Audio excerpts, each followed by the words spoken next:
Once somebody said that life does not have an instruction manual. Ang buhay daw po ay wala namang libro na kung saan pwede mong sundin at maging matagumpay ka. But I beg to disagree. Life has an instruction manual, but many people doesn't know it.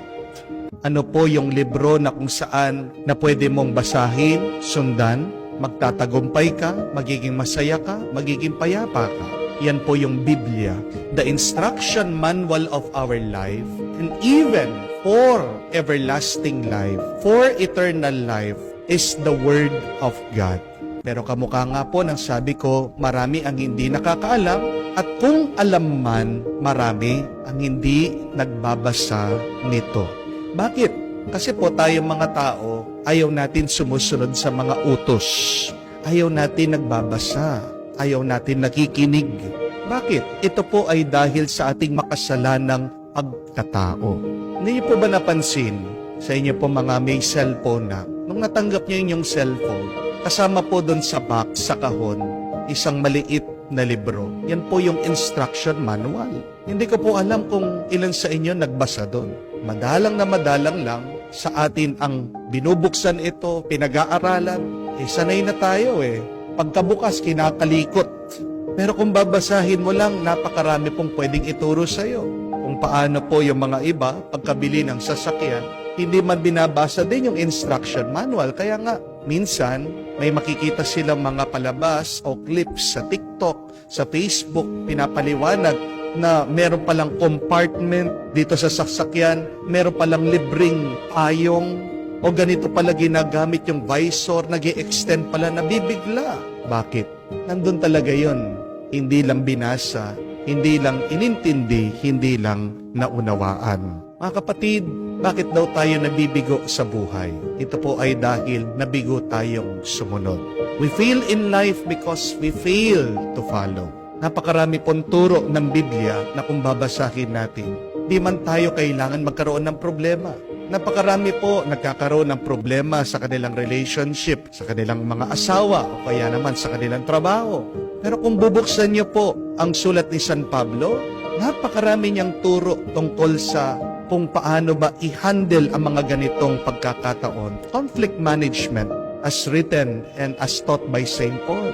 Sa mga nahihirapan po sa kanilang kabuhayan, nagtatanong sila, bakit napakarami nilang utang? Alam niyo po, basahin niyo lang the book of Proverbs, the book of wisdom. It teaches us not only about our spirituality, but also teaches us on how to handle money. Yung po mga nahihirapan, may sakit. Alam niyo po, meron din mga turo ang mga propeta. And even read the Gospels on how you can be well, physically, emotionally, spiritually. These are things written in the Bible that can help us with our journey in life. Pero napakarami sa atin, mangmang pa rin. Yan kasi ang problema sa ating mga tao. Kala natin, sa ating pong pagsunod ay nagiging mahina tayo. Ayaw natin aminin na hindi natin alam kasi ayaw natin magmukhang wala tayong alam. Pero hindi po ba yan ang katotohanan? Wala naman tayong talagang alam.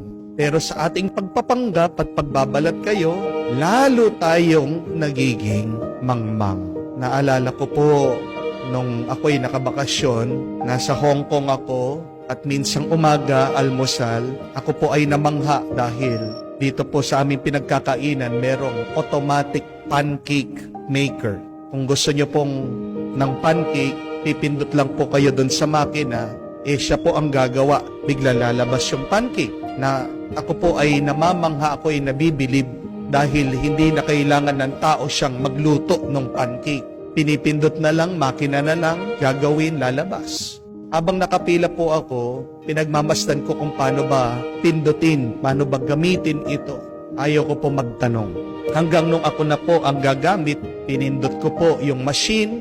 Makikita nyo naman po doon sa salamin na lalabas yung pancake batter, gagawin ng makina, lulutuin. Tuwang-tuwa po ako, nawiwili ako. Pero habang papalabas po yung pancake, narinig ko yung waiter sumisigaw. Sabi niya, "The plate! The plate!" Yung po pala nakalimutan ko maglagay ng plato doon sa papalabas na pancake. Kailangan natin tanggapin na hindi naman talaga tayo magaling. Isa lang ang tunay na magaling kung hindi ang Diyos. Kaya nga, bago padala sa isang misyon ng kanyang mga alagad, anong ginawa ng ating Panginoon? Hindi lang niya pinagdasal, hindi lang po niya inappoint, hindi lang niya sinugo, pero napakahalaga ng ating nabasa. Tinuruan muna niya. Sa unang pagbasa, narinig po din natin ito si Haring David na malapit ng pumanaw. He gave his son, the next king, King Solomon, an instruction. At napakalinaw ng kanyang utos. Sabi niya, sundan mo, ituro mo ito sa iyong mga magiging anak din para ang iyong buhay ay magiging mabuti. That all might be well in you at para hindi maputol ang linya ng ating pamilya. To follow God's instruction. Alam ko po mga kapatid, madalas ang utos ng Diyos mahirap. Halimbawa na lang po ng ating narinig na walang dadalhin ang mga apostoles na kahit na anong bagay, lalong-lalo na ang pera, ang dadalhin lang nila ay sandalyas at tungkod. But we have to trust God, that God knows what He is doing. Alam po natin sa ating buhay, napakarami din po na kailangan nating gawin. Yun lang magpatawad ka ng iba, ang hirap po niyan. Yung iwanan mo, yung nakasanayan mong kasalanan, napakabigat po niyan. Yung mahalin mo ang iyong kaaway, ang naninira sa'yo, parang napaka-imposible niyan. Pero mga kapatid, mahirap man ang utos ng Diyos minsan. Alam natin, yan yung tama, yan yung mabuti, at yan yung makakapagpabuti sa atin.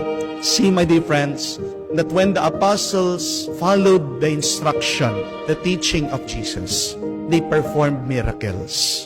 Bakit sila nakagawa ng himala? Hindi lang dahil binigyan sila ng kapangyarihan, pero dahil sila ay sumunod sa Diyos. Ano ang epekto ng hindi pagsunod sa Diyos? Alam po natin na tayo manghihina at dyan papasok ang masama. Mas madali na sumunod sa Diyos kung tayo ay may pananampalataya. Ang kasabihan nga is, huwag mong sasabihin na sumusunod ka sa Diyos, pero hindi mo naman ginagalaw ang iyong mga paa.